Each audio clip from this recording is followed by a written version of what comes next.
Hi everyone. In today's lecture, we're going to be starting out with our first piece of the teacher behavior continuum, and then following we will be going into more depth on each of the different levels of this continuum, so stay tuned for that in future lectures and enjoy.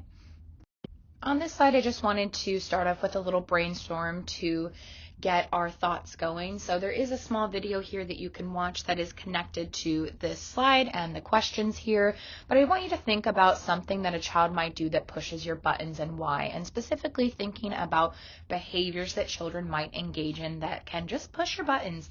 This can make you feel frustrated or agitated, and so what does that look like? What is that situation? What is the context for that?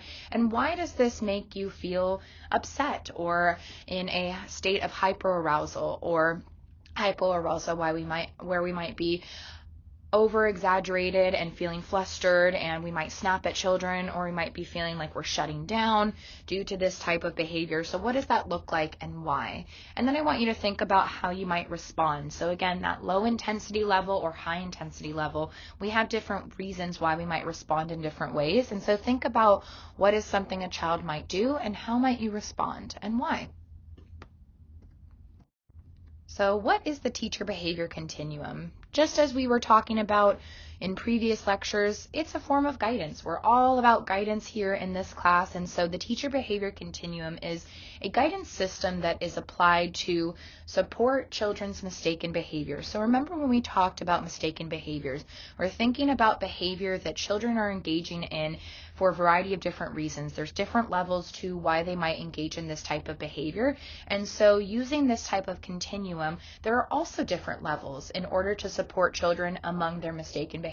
And so we're just going to be doing an introductory to what the teacher behavior continuum is and why we use it, and then in future lectures we will get into the different types of continuum levels, and those are, as stated here, the relationship listening phase, the confronting, contracting phase, and the rules and consequences phase.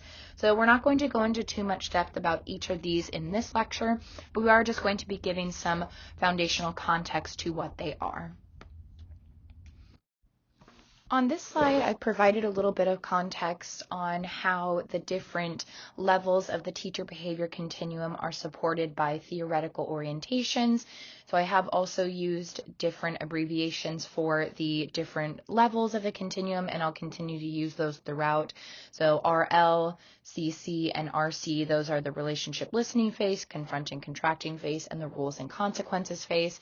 And so when we're thinking about the relationship listening phase, this is based on a humanistic theoretical approach. So we can think about Abraham Maslow and the hierarchy of needs. And with the hierarchy of needs, the goal is to reach self-actualization and really have the overall intent for success within one's life. But in order to be able to accomplish this, we need to have our basic needs met, a sense of love, safety, and belonging. And when we're using the relationship listening phase, we are focusing on the whole child in order to best understand their behaviors. When we're moving up the continuum using the confronting, contracting phase, we can think about Alfred Adler and the Adler theory, sorry about that, and really focusing on how our experiences influence our behavior. So we're driven by our experiences, and we're utilizing support for young children to help them feel a sense of value and a sense of belonging that we want to increase, as well as focusing on goal-oriented behaviors. So putting into place specific goals that we want children to achieve related to their behaviors and desired outcomes. And when we're moving up into the rules and consequences phase, we're thinking about this from a behavioral approach. And so folks such as B.F. Skinner, J.B. Watson, Ivan Pavlov, they all viewed children's behaviors as reasons as to why they interact with their environment, and that our environments influence our behavior. And so I did provide a little chart for context, just readdressing behaviorism and thinking about reinforcements and punishments. And this is a different idea of punishment than what we previously discussed when we're thinking about positive child guidance and punishment. But this is a way to influence behavior. So thinking about the increase and decrease of behavior, and with punishment, we're wanting to decrease behaviors, and with reinforcements, we want to increase behaviors. So I'll give a little example using cleanup. So the behavior of cleanup. If we are using punishments on the bottom half here, on the right and left in that purplish color, we want to decrease children not cleaning up. We want them to clean up, so we want to decrease the behavior of them not engaging in cleanup. Maybe during cleanup time, they stand around or they continue to play, and we want to decrease this. And so a positive punishment to decrease not cleaning up is adding in more toys to clean up. If you continue to not clean up, we will have more toys in different areas that we need to clean up because you're continuing to play, and there are more toys that you're going to have to clean up instead of cleaning up the minimal amount that is currently here. A negative punishment to decrease not wanting to clean up would be less time to play outside. Hey friend, if you continue to play and don't help with cleanup, you are going to have less time to play outside. And so the child wants to play outside, and if they have less time to play outside, this is a negative form of punishment that would evoke the decrease in behavior. So it's not punishment in the term of harming the child. It's just a word that we're using in order to decrease the behavior and include desirable and adverse stimuli within the child's environment. Now, reinforcement also uses desirable and adverse stimuli. So with reinforcement, we're wanting to increase the behavior. I'll use cleanup again, but in the reinforcement side on that blue area, this is the child is engaging in cleanup. We enjoy this behavior. We are wanting to continue this behavior. We want this to increase. So with a positive reinforcement, we might provide the child with something desirable, a praise for their cleanup. Thank you so much, friend, for cleaning up. I really appreciate you spending the time to do that. That makes me feel happy, and now our classroom space is ready to go for when we come back inside. So I provided them with a praise. A negative reinforcement would be that I am taking away something adverse from them. So maybe I take away the number of toys that they have to clean up. So I help them out a little bit more. I say, friend, I appreciate that you are spending time cleaning up. I'm going to help you out so that you have less work to do. So just different ways that we might influence children's behaviors with the knowledge that behaviorism focuses on the interactions with our environment in order to influence behavior. On this slide, I am sharing a little bit of information on the strategies that we use for each of the levels of the teacher behavior continuum. And so the goal for this is to escalate from minimum to maximum power. And with the relationship listening phase, we're using strategies such as looking and naming.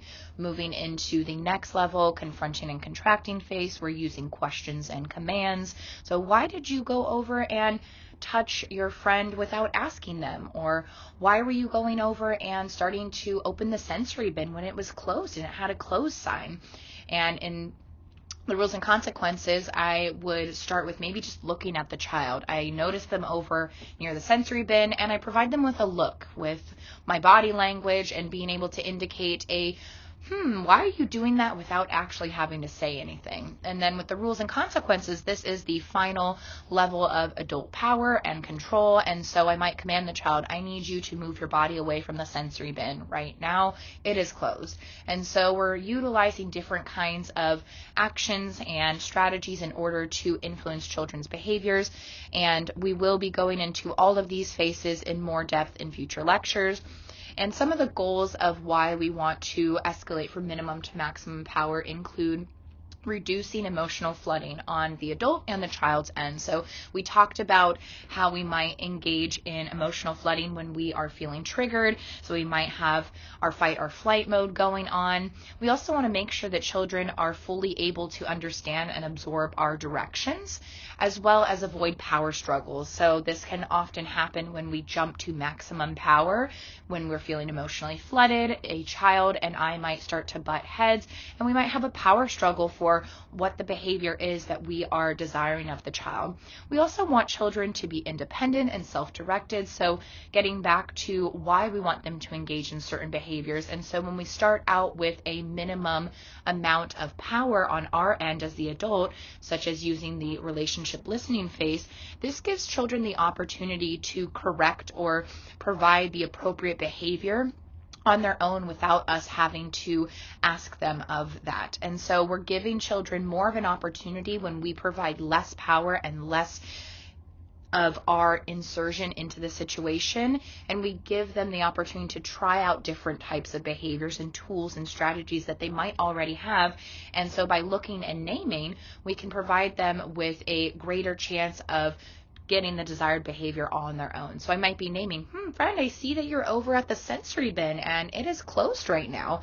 And so they might say, oh, yep, you're right, it is closed right now. Silly me. And then they might go walk over to another area, or they continue to play in that. And so after I've already provided them with a look and the naming, I could try the naming strategy again. And then if it doesn't work, move up that level and then provide a little bit more control on my end, while still being appropriate and recognizing that the child is trying to get something out of that. They want to use the sensory bin. That's their goal. And so how do I support them without it being a power struggle? And then we also want to avoid painting ourselves into a corner. And what this phrase means is that we want to still use positive guidance. When we utilize different kinds of power within our guidance, we often might be, again, emotionally flooded, but we also don't want children and ourselves to be backed into a corner where we've said something or done something and we could have taken a moment to do something else. So we want to provide enough opportunity for children to try out things on their own, as well as being able to provide them with opportunities for building a strong relationship and really thinking about what our actions are before we start to engage in them. So sometimes we might want to say something to a child like, stop it, please move away from the sensory bin, in a loud and aggressive voice, when in reality we need to make sure that we are checking in with ourselves, our tone of voice, and we want to make sure that we have reasonable and logical consequences for children and making sure that our choices are most appropriate.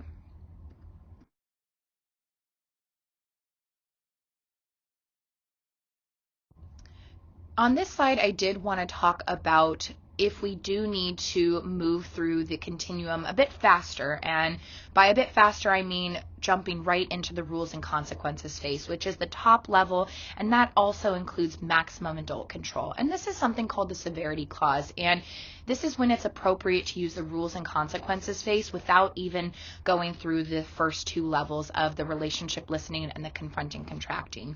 And the reason why we might use this is because children are emotionally flooded, children are hurting themselves or others, or children are destroying property. So when it comes down to using this, the severity clause is for safety concerns. And so, for example, we might have a child who is starting to run into a busy street with oncoming traffic. We would immediately command them to stop, or we would go and act on that and potentially need to restrain them in order to keep them safe. This example here in the image that we have, a child is pulling another child's hair on the bus. We might need to command them to stop immediately, or we might need to go over and assist them and remove the two children from that situation. Same with if they are destroying property. We need to make sure that we are keeping our classroom and our materials safe. A child is throwing a chair or they're repeatedly breaking materials. We would go over and we would command them to stop that action, and we would also potentially need to remove them from the situation. So there are certain situations where we are requiring maximum adult control.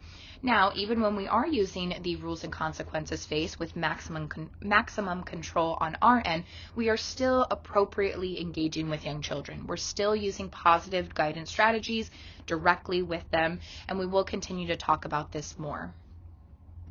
Last but not least, I did want to provide one strategy when thinking about if you are using maximum adult control, or even if you're just thinking about the different kinds of teacher behavior continuum phases. How do we support ourselves in self-control? So here's a self-control strategy for you called the STAR method. And so this one is simple yet effective, and it is smile, take a deep breath, and relax. And so I hope that you were able to take a moment for yourself to engage in this method. If not, try it out for yourself today. And I included a cute image here because I love including animals as a way to make me smile. So have a bad day, try smiling instead, or use the STAR method, which again, just a simple strategy that can support us in avoiding emotional flooding and feeling heightened in our flight or fight mode. I hope you all enjoyed today's lecture, and I will talk to you next time. Bye, everyone.